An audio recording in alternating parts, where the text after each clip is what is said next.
राधे राधे दोस्तों। आज का वीडियो मेरा पारिवारिक संबंधों के ऊपर है कि पारिवारिक संबंध में कैसे सामंजस्य किया जाए कि परिवार अच्छे तरीके से चले। और स्पेशली ये वीडियो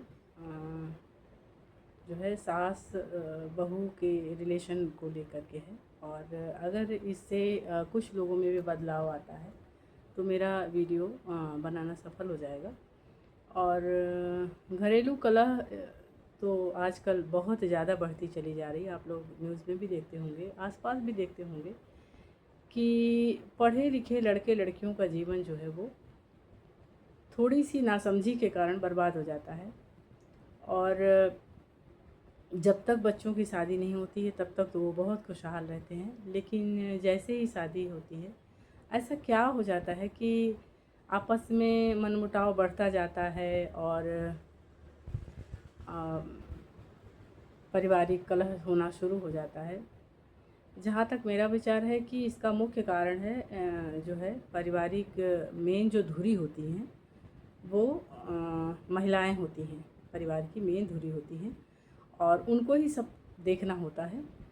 तो स्पेशली सास बहू है ना, सास बहू या देवरानी जेठानी या भाभी ननद, ये जो है परिवार चलाने में इनका मुख्य जो है वो रोल होता है।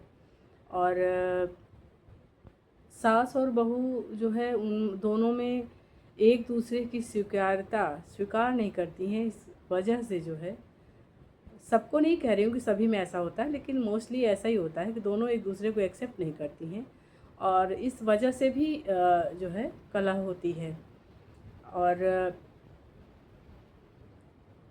जो है सबसे पहले सास की ही बात करते हैं कि बहू की बात में करेंगे। जब एक बार सास जो है वो बहू जो होती है वो सास बनती है तो वह बहुत खुश होती है, लेकिन दूसरे घर से आई लड़की, दूसरे परिवेश से आई लड़की में यदि थोड़ी सी भी कमी दिखती है तो वो उसको स्वीकार नहीं होती है और वह अपने ढंग से उसको रखना चाहती है।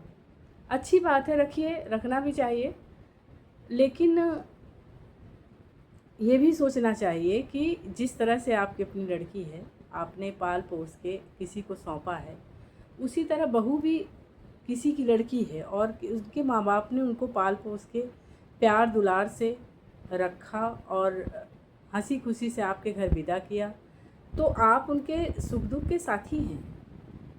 उनको अगर कोई कष्ट पड़ता है तो वो माँ बाप के लिए बहुत कष्टदायी होता है। जब उसकी बेटी को कोई तकलीफ़ अगर होती है तो इसमें महिला का रोल बहुत ज़्यादा इम्पॉर्टेंट होता है, सास का, कि वो अपनी बहू को कैसे रखे और किस तरह से उसको खुश रखे और घर का माहौल भी खुश रखे। तो उसमें ये ध्यान देना होता है कि छोटी छोटी बातों को मुद्दा नहीं बनाइए। और बहू में अपनी बेटी को देखिए कि अगर आपकी बेटी गलती करती तो आप क्या करती? आप माँ बनकर उनका सुधार करने की कोशिश करती ना, और गलती अगर हो भी जाती तो उसको आप इग्नोर भी करती हैं। और इस तरह से जो है ध्यान देने की ज़रूरत है। वो नए परिवेश से आई है लड़की और आपके घर उसको एडजस्ट होने में थोड़ा समय लगेगा। थोड़ा टाइम दीजिए, उसको प्यार से रखिए। अपनी बेटी की गलतियों का आप ढिढोरा नहीं पीटती हैं, लेकिन अगर बहू आई है तो उसकी बात को आप पूरा फैलाना या छोटी छोटी बात पे पकड़ना, ये सब जो है ये कलह के मेन कारण होते हैं। और सास बहू का तो रिलेशन सही पूछा जाए तो माँ बेटी जैसा ही होना चाहिए और बहुत मीठा संबंध होना चाहिए। लेकिन आजकल तक ये पूरा उल्टा हो गया है कि जो है सब उल्टा सिस्टम हो चला है। बहू में मानते हैं तो दूसरे घर से आई है, मान लीजिए उसमें थोड़ी कमी भी है, तो आप उसको, एक माँ ने सिखा के भेजा है, अगर आपको कुछ उसमें कम लगता है तो उसमें आप थोड़ा और सुधार कर दीजिए तो वो पूर्ण हो जाएगी ना। आप जो है अपनी जिम्मेदारी को अच्छे से निभाइए और उसको थोड़ा प्यार दुलार से रखिए। और कोई भी माँ बाप जो है ना, पाल पोस करके अपने जिगर के टुकड़े को आपको सौंपते हैं। आप उस जगह देखिए कि अगर मान लीजिए आपको अपने लड़के को विदा करना होता तो आप कैसे विदा करती हैं? तो लड़का लड़की समान ही है, प्यार माँ बाप का वही होता है। अगर उन्होंने पाल पोस के आपके सुपुर्द कर दिया है तो आप उसका अपमान मत कीजिए। और छोटी छोटी गलती होने पे ध्यान दीजिए कि आप भी कभी बहू बन के आई थी, आपसे भी गलती हुई होगी। तो उस चीज़ का ध्यान रखिए कि अगर होती है तो उसको पहले प्यार से समझाइए। और प्यार देंगी तो प्यार मिलेगा, प्यार आप देंगी तो रिटर्न में आपको प्यार मिलेगा। ऐसा नहीं है, सारी कमी बहुओं में ही नहीं होती है। हम लोगों का उनके साथ व्यवहार सही नहीं रख पाते हैं, नासमझी भी होती है और व्यवहार भी सही नहीं रखते, और इस वजह से भी घर में कलह कलेश होता है। और दूसरी चीज़, वो अपने नए परिवेश से आई है, अब उसके यहाँ क्या होता रहा है क्या नहीं होता रहा है, तो उससे तुलना मत कीजिए। कभी कभी होता है ना कि जैसे थोड़ा रिच फैमिली में आ गई लड़कियाँ, तो ससुराल वाले उनको मायके से कंपेयर करें, तुम्हारे यहाँ तो ऐसा, तुम्हारे वहाँ तो वैसा। ऐसा नहीं करना चाहिए। वो जैसी भी रही हों, जैसे भी, लेकिन अब आपके पास आई हैं तो आप उनके मान सम्मान में किसी तरह की कोई कमी मत रखिए। जिस तरह से आपका लड़का आपका अंग है ना, उसी तरह से बहू भी आपका अंग है। और उसको उसकी स्वतंत्रता में आप बाधा मत बनिए। अगर आप उनकी स्वतंत्रता में बाधा बनते हैं तो जो है वो ठीक नहीं होता है। उनकी अपेक्षा भी मत करिए, उनकी जो है उनसे प्यार से पेश आइए। आती हुई बहू, जब बहू उतरती है ना, तो उसमें जो है ये देखिए कि उसमें अगर कोई कमी है तो उसका ढिंढोरा मत पीटिए और उसको सुधारने की कोशिश करिए। और बहू से कोई अपेक्षा मत रखिए कि वो आपकी सेवा करे, आपको समय पे सब कुछ दे, आपके साथ जो है बैठे या जो भी है। तो ये सब आशा अगर आप रखेंगी तो वो दुख का कारण है। धीरे धीरे वो आपके रीति रिवाज को अपनाएगी, आपके तौर तरीक़ों को सीखेगी। और इन सब चीज़ों में टाइम लगता है, टाइम आपको देना पड़ेगा, प्यार देना पड़ेगा। धीरे धीरे वह समझेगी और समय के साथ अपनी जिम्मेदारी को निभाएगी। ऐसा नहीं कि नहीं निभाएगी, निभाएगी। और तब वो परिवार को भी महत्व देगी और आपका परिवार खुशहाल रहेगा। ये तो हुई सास की जिम्मेदारी कि आपको अपने बहू के साथ कैसे रखना है, कैसे करना है, किस तरह से आप माहौल बनाएं कि आपका परिवार खुशहाल रहे। किसी तीसरे की एंट्री नहीं होनी चाहिए आप सास बहू के बीच में। तीसरे की एंट्री जब होती है तभी जो है पारिवारिक कलह बढ़ता है ना। तो और जो भी है प्यार से समझाओ, प्यार से सुनो और उनकी भी बात सुनो ना। हो सकता है आपसे अच्छा उनको कुछ समझ में आ रहा हो, अपनी ही विचार को नहीं थोपना चाहिए कि हम बड़े हैं, हम सास बन गए तो हमको बहुत नॉलेज है, तुमको कुछ नहीं नॉलेज। ऐसा नहीं, उनका भी सुनना चाहिए और उसका बड़ा फ़र्क भी पड़ता है। ये तो सास की बात हुई। और बहू को भी चाहिए कि वो अपना नए घर में आके सामंजस्य करना सीखे और मनमानी आचरण ना करें। परिवार में सभ्यता से और प्यार से बात करें। और हम मानते हैं कि आप अपने माँ बाप को छोड़ के आई हैं, तो दूसरे के माँ बाप को अपनाने में टाइम लगता है। और जो आपको ना आता हो आप पूछ लीजिए, आप उनसे समझने की कोशिश करिए, सीखने की कोशिश करिए।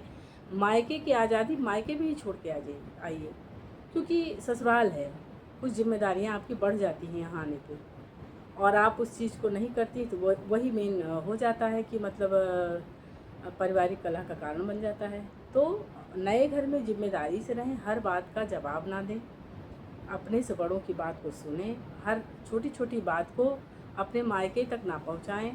और माँ की अच्छी सीख हो तो अगर माँ से आप कनेक्ट रहेंगे, माँ तो भाई माँ होती है, माँ से आप कनेक्ट रहिए, लेकिन अच्छी बातें जो हो उन्हीं को एक्सेप्ट करिए और मायके के रिमोट से चलने की कोशिश मत करिए। अगर जिस घर में मायके के रिमोट से लड़कियां चलती हैं वो घर टूट जाती हैं, क्योंकि जहाँ परिवार है वहाँ दुख सुख दोनों रहेगा।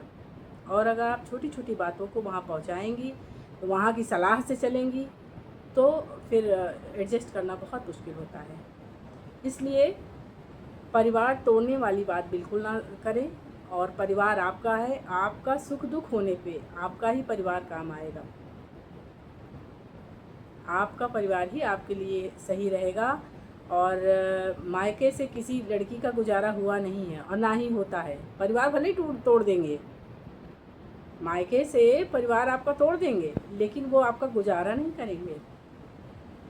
और छोटी छोटी बातों को आप हर चीज़ मोबाइल से पहुँच, एक तो मोबाइल ये जो चल गया है ना, ये और कला का कारण है। छोटी छोटी बातें, छोटे एक एक घंटे पे, आधे आधे घंटे पे आप न्यूज़ पहुँचा रही हैं, वो सब कर रही हैं। वो सब नहीं है, ऐसा नहीं करिए। अच्छे से रहिए और बातचीत सबसे रखिए। ऐसा नहीं है कि आप अपने मायकों को भूल जाएंगी ससुराल आई हैं तो। कोई नहीं भूलती लड़की, अपने माँ बाप को कोई नहीं भूलता है। आई हैं, अच्छी बात, हंसी खुशी से रहिए, हंसी खुशी की बात शेयर करिए। छोटी छोटी बात को आप भी इग्नोर करिए। जिस तरह से नए घर में आप आई, आपकी छोटी गलतियों को आपके ससुराल वाले इग्नोर कर रहे हैं ना, उसी तरह से आप भी, अगर उनसे भी कोई चीज़ आपको नहीं पसंद आ रही तो आप भी इग्नोर करिए और हंसी खुशी से रहिए। अपने परिवार पर, अपने पति पर ध्यान दीजिए। और इस तरह से जो आप व्यवहार रहेगा तो परिवार बिगड़ने का चांस नहीं रहता है। लेकिन सास ससुर को आप अपना माता पिता ही मानें। अगर आप उनको अपना माता पिता नहीं मानेंगी तो आपको कैसे अपनी जिम्मेदारी आप निभाएंगी। उनको अपना माता पिता माने। हो सकता है अगर कभी वो किसी बात पे ऊंची आवाज़ पे आपके बोल दें, डांट दें, तो उसको अपने माँ बाप, जैसे आपके माँ बाप डांटते रहते हैं, डांटे होंगे या कहे होंगे तो आपने सुना होगा, जवाब नहीं दिया होगा, तो उसी तरह उनको भी समझिए, ये भी माता पिता हैं। आज जो हमको घर मिला है, पति मिला है, जो आप हम आए हैं जिसके यहाँ, तो किसके थ्रू आए हैं, है ना। तो ये चीज़ें ध्यान देना है। छोटी छोटी बात को जो है मुद्दा मत बनाइए और अपने घर को स्वर्ग बनाने की कोशिश करिए, नर्क मत बनाइए। जैसे आजकल न्यूज़ में चल रहा है कि शादी हुई 10 दिन बाद भी जो है चालू हो जाता है। ऐसा मत करिए। खुशहाली आपके हाथ में है और पारिवारिक खुशहाली बहुत बड़ी चीज़ होती है। अकेला रहना कोई खुशहाली नहीं होती है। परिवार के बीच में रहना, आपका सुख दुख कोई न कोई सुनेगा, समझेगा, करेगा। लेकिन अगर आप अकेले रहने की तरफ ज़्यादा जोर देती हैं तो आपका दुख सुनने वाला कोई नहीं होगा, है ना। तो इन चीज़ों का ध्यान रखिए। आप अपनी शिक्षा का, संस्कार का दुरुपयोग मत करिए। जो आप अपने मायके से धरोहर लेके आई हैं शिक्षा संस्कार का, उसका सही उपयोग करिए। अगर आप कोई गलत काम करती हैं तो लोग आपके मायके तक, आपके माँ बाप तक पहुँचते हैं कि माँ बाप ने संस्कार नहीं दिए, सिखाए नहीं। यही है, लड़कों का भी है। ऐसा नहीं है कि लड़कियों के लिए ही है। दोनों शिक्षित संस्कारी रहें और परिवार में जो है अच्छे से खुशीपूर्वक रहें तो परिवार टूटने का जो है चांस बहुत कम हो जाता है। किसी तीसरे की एंट्री मत होने दीजिए अपने परिवार के बीच में। जो भी है अपना सुख दुख समझिए, रहिए। सुख दुख कहाँ नहीं आता है, सब में आता है। कमी सब में होती है, अच्छाई बुराई सब। जहाँ अच्छाई वहाँ बुराई है, जहाँ बुराई वहाँ अच्छाई भी है। लेकिन केवल बुराई कैच करना ये गलत है। लड़की में भी पूरा बुराई मत देखिए और लड़की को भी ससुराल में पूरी बुराई ना दिखे। अच्छाई बुराई दोनों होती है, तो आप दोनों देखिए ना। अगर ये देखेंगे नहीं नहीं केवल बुराई है, हमारा मायका बहुत अच्छा, ससुराल बहुत ख़राब है, तो ये गलत हो जाता है। जहाँ अच्छाई वहाँ बुराई भी है, तो बुराई को इग्नोर कीजिए, अच्छाई को देखिए और स्वयं अपने में अंदर भी अच्छाई लाइए। इस तरह से आपका परिवार खुशहाल रहेगा। परिवार की खुशी सबसे बड़ी खुशी होती है। हमारे पास बहुत धन हो, बहुत कुछ हो, अगर पारिवारिक कलह है तो सब बेकार हो जाता है। देखते हैं कितने लड़के लड़कियों का हाल जो है कितना बुरा हो जाता है। इतनी वेल एजुकेशन होते हुए भी बच्चे पारिवारिक कलह के कारण कहीं अपने आप को ख़त्म कर रहे हैं, कहीं कुछ हो रहा, कहीं कुछ हो रहा, कहीं छूट रहा है। बाद में पछताते हैं, लेकिन समय निकल जाने के बाद कुछ नहीं हो पाता है। तो समय के रहते चेत चाहिए। तो शादी के बाद अपनी जिम्मेदारी आप अच्छे से निभाइए और घर वालों को भी चाहिए कि नई लड़की आई है तो उसको हर तरह से सुखी रखा जाए, खुश रखा जाए और छोटी मोटी कमियों को इग्नोर किया जाए। सुधार उनमें स्वयं होगा। अगर आप डांटेंगे और कलह करेंगे तो उससे जो है वो और ख़राबी होती है। तो आज का यही मकसद था कि पारिवारिक कलह लोगों में कम हो और अच्छे से अपना परिवार खुशहाल रहे। उसका फ़र्क बच्चों पे भी पड़ता है, सब पे पड़ता है। परिवार खुशहाल रहता है तो सब पे फ़र्क पड़ता है, और नहीं रहता तो उसका भी फ़र्क पड़ता है। तो अगर इस वीडियो से कुछ लोगों में भी सुधार आ गया तो सब सही है। और इसी के साथ जो है हम अपनी बात समाप्त करते हैं। अगर बात मेरी कहीं गलत हो, कहीं आप सहमत ना हों, तो हमारे वीडियो पे कमेंट कीजिएगा, हम इसमें सुधार करने की कोशिश करेंगे। जय श्री कृष्णा।